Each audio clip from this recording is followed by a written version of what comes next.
इधर चुनाव आयोग की तरफ से विधानसभा चुनाव के लिए ऐलान हो गया। मुख्यमंत्री नायब सिंह सैनी ने स्वागत किया इस ऐलान का। मुख्यमंत्री ने कहा बीजेपी बड़े बहुमत के साथ तीसरी बार सत्ता पर काबिज होगी। वहीं मुख्यमंत्री ने मंत्रिमंडल की बैठक में लिए गए फैसलों की भी जानकारी दी। इसके साथ साथ उन्होंने विपक्ष पर तीखा निशाना साधा।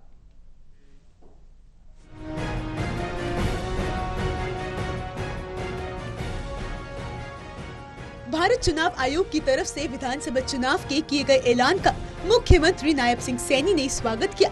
मुख्यमंत्री ने कहा कि बीजेपी बड़े बहुमत के साथ तीसरी बार सत्ता में आ रही है। मुख्यमंत्री ने सभी मतदाताओं से अपील की कि लोकतंत्र के सबसे बड़े पर्व में बढ़ चढ़कर हिस्सा ले। उन्होंने कहा कि विपक्ष से पूछेंगे कि जनता के सामने झूठ बोलने से बेहतर होगा कि वह जनता को अपने कामों का ब्यौरा दे। उन्होंने कहा कि मैं जनता से अनुरोध करूंगा कि कांग्रेस के झूठ बोलने पर उन्हें सबक सिखाने का काम किया जाए।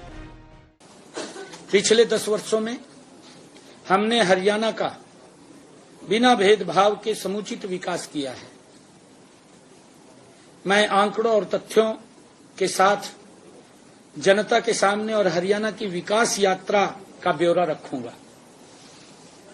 साथ साथ विपक्ष के लोगों से भी इस बात के लिए हम पूछेंगे कि जनता के सामने झूठ बोलने से बेहतर तो ये रहेगा कि वो अपने कामों का गुणगान करना चाहिए। उनको बताना चाहिए कि हमने ये काम किया, हम यहां पर रहे। झूठ फैलाने में लगे हुए हैं।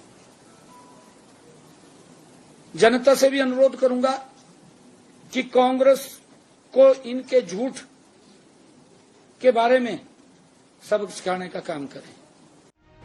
वहीं मुख्यमंत्री नायब सिंह सैनी ने मंत्रिमंडल की बैठक में लिए गए फैसलों की जानकारी दी।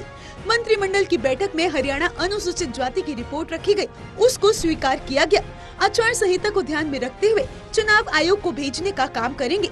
जैसा भी निर्देश चुनाव आयोग देगा उस आधार पर कार्रवाई की जाएगी। उन्होंने कहा कि 1,20,000 HKRN कर्मचारियों को सुरक्षित करने का काम किया था।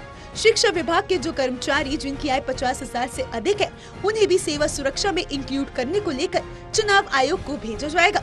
अगर चुनाव आयोग निर्देश देता है तो लागू किया जाएगा। आज मंत्रिमंडल के समक्ष जो अभी पिछले दिनों माननीय सर्वोच्च न्यायालय द्वारा नौकरियों में अनुसूचित जाति के कोटे में वर्गीकरण के संबंध में हरियाणा अनुसूचित जाति आयोग की जो रिपोर्ट थी वो आज रखी गई। उस रिपोर्ट को कैबिनेट ने स्वीकार कर लिया और स्वीकार किया है क्योंकि चुनाव आचार संहिता लगी हुई है। चुनाव आचार संहिता उसको हमने देख करके ये अनुशंसा की है कि चुनाव आयोग को भेजी जाए रिपोर्ट। जैसा भी चुनाव आयोग उसके ऊपर दिशा निर्देश देगा हम उसको आगे बढ़ाने का काम करेंगे। बहरहाल भारत चुनाव आयोग की तरफ से विधानसभा चुनाव के किए गए ऐलान का मुख्यमंत्री नायब सिंह सैनी ने स्वागत किया। देखना अब ये होगा कि मंत्रिमंडल की बैठक में लिए गए फैसलों को विपक्ष कैसे देखता है। Anil Kumar, total news, Chandigarh.